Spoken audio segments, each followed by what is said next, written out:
There is one work within the New Age spirituality and self-help movement that has profoundly impacted my life: the teachings of Jerry and Esther Hicks, specifically those related to Abraham and the law of attraction.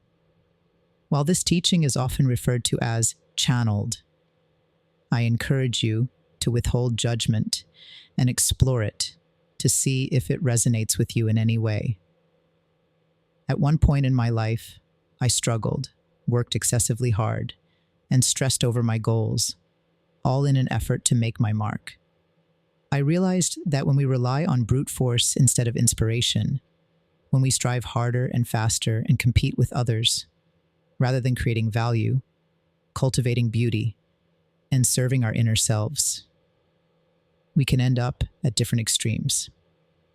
One path involves grinding away, exhausting ourselves in the process, while the other emerges from synchronicity, inspiration, and perhaps even luck.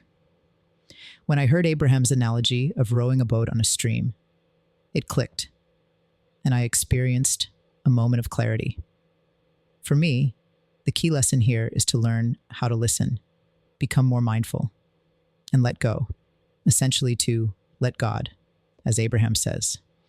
What we can control are our feelings, actions, and reactions. Do we approach life with fear in our hearts, or do we choose to live in gratitude every day? Do we strive to create value and inspire others, or do we seek to gain from others, focusing on money or material possessions? Are we living in apathy, or are we embracing a mindful existence? The flow of the river leads us to what we ultimately desire. As Jesus said, "So I say to you, ask, and it will be given to you. Search, and you will find. Knock, and the door will be opened for you." Here now is the quote as Esther voices Abraham's teachings. Can you imagine taking your canoe to the river's edge? And you come to the edge of the river, a fast-moving river, and you point it upstream deliberately and start paddling really hard. And we say, why not turn and just go with the flow of the stream? And our physical friends say, Abraham, that just seems lazy. And we say, how long can you keep this up? And they say, I don't know, but I'm going to find out, because this is what we humans do. We paddle upstream. Anybody measures themselves against others who are paddling upstream. We never compare ourselves to the ne'er-do-wells who just let go and let God. We paddle and present monuments to those who paddle hard. We want to be clear about something here. Nothing that you want is upstream. Nothing that you want is upstream.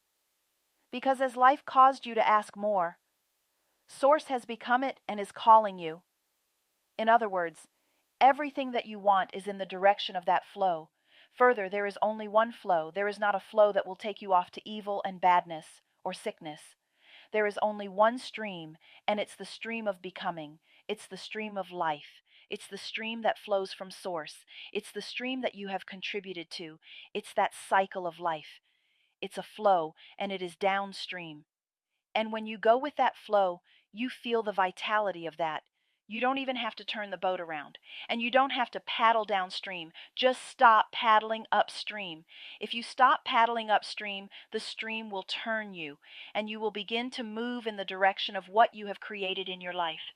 You'll move in the vibration of your vibrational escrow, and as you begin the turn, you will begin to feel the relief.